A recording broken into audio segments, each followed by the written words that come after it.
Graça e paz. Êxodo capítulo 39 é o penúltimo capítulo deste livro maravilhoso que fala dessa trajetória de um povo que sai do Egito e que caminha rumo à Terra Prometida.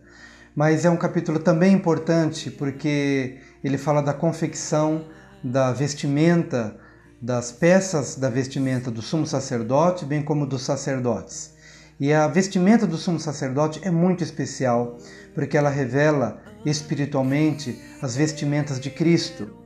Desde que o homem caiu no Jardim do Éden e que percebeu que estava nu, Adão olhou para sua esposa e também percebeu que ela estava nua. Na verdade, eles já estavam nus, mas não se envergonhavam, porque antes do pecado havia um revestimento, havia uma glória, que era a glória de Deus. Mas quando o pecado entrou, eles então foram despidos desta glória, e então no decorrer da história, a obra do Pai em relação à humanidade é de trazer agora uma vestimenta digna. E nas vestimentas do sumo sacerdote encontramos aqui o símbolo, a representação desta dignificação das vestes, e representa também toda a obra de Jesus na cruz do Calvário para nos revestir de glória, para nos revestir da imagem original, daquela glória que nós perdemos no Jardim do Éden. E as peças da vestimenta do sumo sacerdote, por ordem de vestimenta, de colocação no corpo. A primeira, calções de linho fino. E a palavra de Deus deixa claro que os calções de linho fino eram para cobrir a nudez. A primeira coisa que Deus fez para o primeiro casal foi cobrir a sua nudez. Portanto, o calção de linho fino representa essa primeira obra de Deus em favor da humanidade lá no Jardim do Éden, cobrindo a nudez, cobrindo as vergonhas, para que o homem pudesse começar a entrar numa nova dimensão de revestimento. A segunda vestimenta era uma túnica branca de linho fino, que ficava acima do calção de linho. E essa túnica branca de linho fino representa a justificação. O linho fino na Bíblia fala da justiça, mas não da nossa justiça, a justiça de Cristo. Cristo nos justifica. A sua obra de uma vida impecável, de uma vida que nunca transgrediu a lei de Deus, e a sua morte na cruz do Calvário.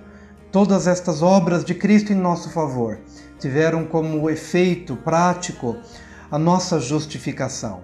A nossa nudez é coberta com calção de linho fino, mas nós somos justificados. A túnica branca de linho fino representando a justificação que experimentamos através do sacrifício de Cristo Jesus. A terceira vestimenta é a túnica azul, porque nós fomos justificados, então agora nós podemos frutificar para Deus. A túnica azul representa frutificação. É nessa túnica, na borda dessa túnica azul, que nós encontramos os sininhos e encontramos as romãs intercaladas por toda a borda dessa túnica linda, a túnica azul, representando uma vida frutífera, uma vida que não apenas foi justificada através do linho fino branco, mas que agora está ligado às coisas de Deus e por isso frutifica para Deus. A romã, como tem muitas sementes, representa uma vida que frutifica. Podemos frutificar o fruto do Espírito Santo, o caráter de Cristo, revelar o caráter de Cristo a este mundo, de maneira que devemos fazer a transição entre o branco e o azul.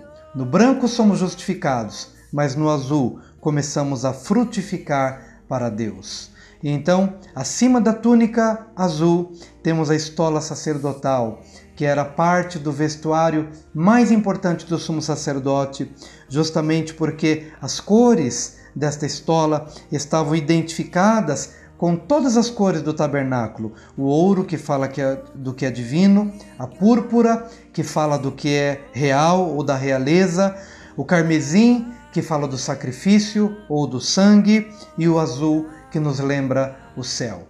Toda a estola sacerdotal, ela se identificava com o tabernáculo, para mostrar que a nossa vida tem que ser coerente com as coisas do reino de Deus, com o ouro que é divino, com a púrpura que fala da realeza, com o carmesim que fala do sacrifício e do sangue e com o azul que fala das coisas do céu, pensando nas coisas que são de cima. É nessa estola sacerdotal que nós encontramos também nos ombros do sumo sacerdote aquelas pedras de ônix com 6 nomes do lado direito, 6 nomes do lado esquerdo, os 12 filhos de Israel, as 12 tribos de Israel, os 12 nomes sendo apresentados diante de Deus por meio da intercessão.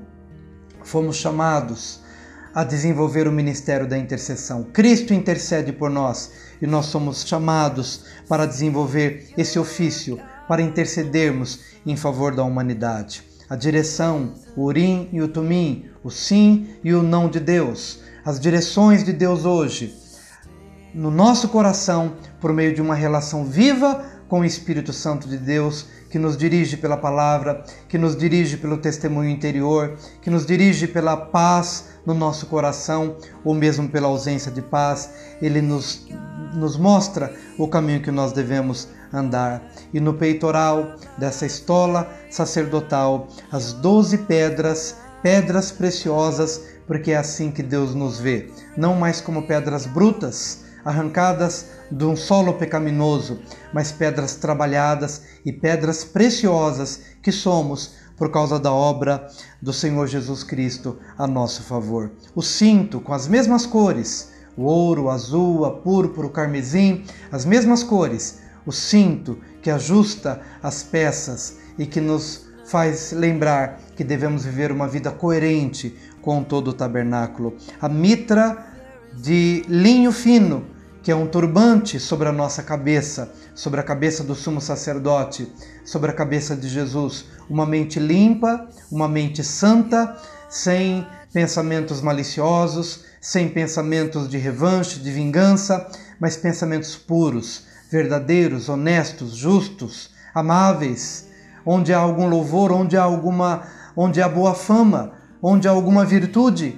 Os pensamentos de Cristo devem ser os nossos pensamentos, uma mitra limpa e uma placa, uma lâmina de ouro, onde havia escrito Santidade a Yahvé. Bem à frente desta mitra, querendo nos mostrar que os nossos pensamentos precisam estar voltados para o Pai e que os nossos pensamentos devem ser santos como os pensamentos, os sentimentos e o coração do nosso Senhor. Uma mitra limpa e uma coroa sagrada, santidade a Yahvé. Com essa vestimenta, Cristo caminhou entre nós. E é com esta vestimenta que nós, como igreja hoje, faremos diferença no mundo mau, no mundo conturbado, mas que há de ver em nós a glória do Senhor Jesus em nosso caminhar a cada novo dia. Receba esta palavra neste penúltimo dia de reflexão, em nome de Jesus.